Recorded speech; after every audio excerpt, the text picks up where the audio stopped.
नमस्कार दोस्तों, स्वागत है आपके अपने चैनल गजब का तरीका में। आज हम बात करेंगे माँ वैष्णो देवी की यात्रा पर कैसे जाएं।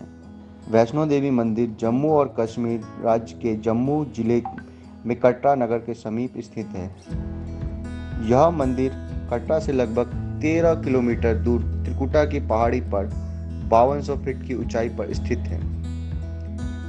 वैसे तो वैष्णो देवी की यात्रा पूरे साल भर खुली रहती है, लेकिन गर्मी में मई जून और नवरात्रे के दौरान यहाँ सबसे ज़्यादा श्रद्धालु पहुँचते हैं। नवरात्रे के 9 दिन यहाँ की रौनक देखते ही बनती है। इस दौरान कटरा में सभी बड़े जागरण का आयोजन किया जाता है और वहीं भवन को भी बेहद सुंदर ढंग से सजाया जाता है। इसलिए आपके लिए सबसे बेहतर वक्त यही है। इस वक्त आपको लंबी लाइनों का सामना तो करना ही पड़ेगा, लेकिन वहाँ की साज सज्जा और वहाँ का चहल पहल भी देखने में बड़ा ही आनंद मिलेगा। वैष्णो देवी मंदिर की यात्रा बेस कैंप कटरा से शुरू की जाती है और यहाँ तक पहुँचने के लिए अनेकों साधन होते हैं, जैसे अपना निजी वाहन, रेल मार्ग या फिर हवाई मार्ग के द्वारा आप यहाँ आ सकते हैं। सबसे उत्तम सफ़र है रेल मार्ग ही माना जाता है। यदि आप रेल मार्ग में सफ़र कर रहे हैं तो आपको कटरा स्टेशन पर उतरते ही वहाँ से लगभग 1 से 2 किलोमीटर की दूरी है। यात्रा प्रारंभ करने से पहले सबसे महत्वपूर्ण कार्य यह है श्रद्धालुओं की आप अपने आप को पंजीकृत करवाना अनिवार्य है। यह पंजीकरण बस स्टैंड कटरा के समीप स्थित यात्रा रजिस्ट्रेशन काउंटर YRC पर किया जाता है, जहां से यात्रियों को निःशुल्क यात्रा पर्ची दी जाती है और यह अनिवार्य है।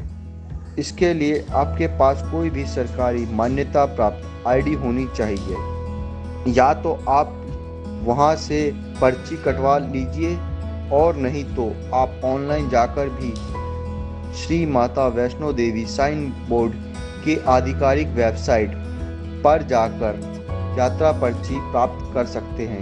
यदि आपके पास यात्रा पर्ची नहीं होगी तो आपको यात्रा नहीं करने दी जाएगी। पर्ची प्राप्त करने के बाद आप कटरा से मां वैष्णो देवी के दरबार तक की चढ़ाई की शुरुआत कर सकते हैं। लगभग 1 किलोमीटर दूर सबसे पहले बाणगंगा आता है। यहाँ की यह मान्यता है कि जब मां वैष्णो देवी भैरवनाथ से पीछा छुड़ाकर त्रिकुटा पर्वत की ओर जा रही थी तो उनके साथ पवन पुत्र हनुमान जी भी थे। अचानक पवन पुत्र हनुमान जी को रास्ते में प्यास लगी तो उन्होंने माँ से निवेदन किया। उसके बाद माँ ने एक बाण चलाकर धरती से गंगा प्रकट की। फिर उससे हनुमान जी ने अपनी प्यास बुझाई और माँ ने अपने केश धोए।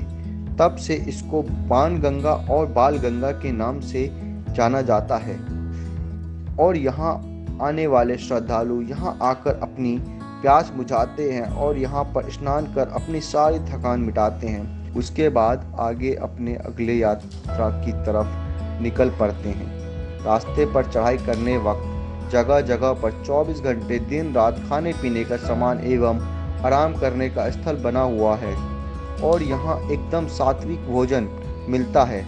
बाणगंगा परीक्षक पोस्ट है जहाँ एंट्री करानी पड़ती है।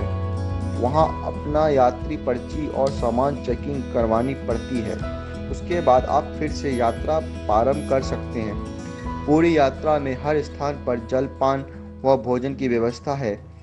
इस कठिन चढ़ाई में आप थोड़ा विश्राम कर चाय कॉफ़ी पीकर फिर से उसी जोश से अपनी यात्रा प्रारंभ कर सकते हैं। कटरा भवन तक चढ़ाई के अनेकों स्थान पर ब्लॉक रूम की सुविधा भी है, जिसमें निर्धारित शुल्क पर अपना सामान रखकर यात्री आसानी से चढ़ाई कर सकते हैं। 6 किलोमीटर यात्रा करने के बाद अर्धकुमारी इस स्थान को अनेक नाम से जाना जाता है, जैसे अर्धकुमारी, आदि कुमारी एवं गर्भजौन के नाम से भी जाना जाता है।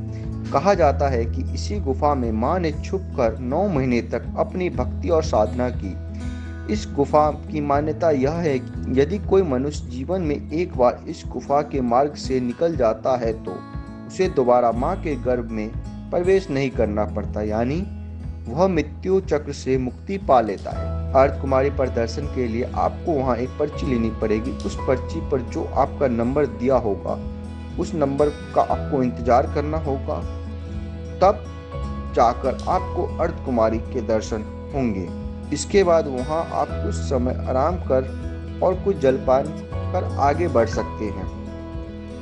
बीच में आपको कई छोटे छोटे मंदिर और स्थान मिलेंगे। इसके बाद हाथी मत्था, सांझी छत और फिर आता है हमारा भवन। भवन वह स्थान है जहां मां ने भैरवनाथ का वध किया था। उसके बाद 3 पिंडी के रूप में वहीं विराजमान हो गई, जिसे मां वैष्णो देवी कहा जाता है। यदि आप पैदल चलने में असमर्थ हैं या आपको यात्रा जल्दी करनी है तो यहाँ आने के अनेकों साधन हैं। भवन तक पहुँचने के लिए जैसे घोड़ा, पिट्ठू, पालकी इत्यादि है। यदि आप अर्धकुमारी से भवन तक की यात्रा थोड़ी जल्दी करना चाहते हैं तो यहाँ बैटरी कार भी शुरू की गई है, जो लगभग 4-5 यात्री के साथ चलती है। भवन पर लॉक रूम की व्यवस्था भी है, जहां आप अपना सामान रखकर, वहीं पास में बाथरूम है जहां आप स्नान कर और नज़दीक दुकान से प्रसाद लेकर मां के दर्शन कर सकते हैं। मां के दर्शन के बाद आता है भैरव मंदिर। माना जाता है कि यदि आपने भैरव मंदिर के दर्शन नहीं किए तो आपकी यात्रा अधूरी है, क्योंकि मां ने जब भैरवनाथ का वध किया तो उसके बाद भैरवनाथ को अपने भूल का ज्ञान हुआ एवं उसने मां से क्षमादान मांगी। तब मां ने उसको क्षमा करते हुए मृत्यु चक्र से मुक्त किया और उसे वरदान दिया कि जो भी मेरे दर्शन के लिए यहाँ आएगा उसकी यात्रा तब तक पूरी नहीं मानी जाएगी जब तक वह तुम्हारे दर्शन नहीं कर लेता। इसीलिए भवन के बाद सभी श्रद्धालु भैरवनाथ मंदिर भैरव के दर्शन के लिए जाते हैं, जो कि भवन से लगभग 3 किलोमीटर ऊपर है। फिर भैरवनाथ मंदिर में भैरवनाथ के दर्शन कर प्रसाद चढ़ाकर सभी श्रद्धालु अपनी यात्रा को पूरा करते हैं। एक बार जोर से बोलिए जय माता दी। अगर आपको हमारा यह वीडियो अच्छा लगा तो हमारे चैनल को लाइक और सब्सक्राइब जरूर करें, ताकि हम आपके लिए इसी तरह के अनेकों वीडियो आप तक ला पाए। तब तक के लिए आप सभी को जय माता दी।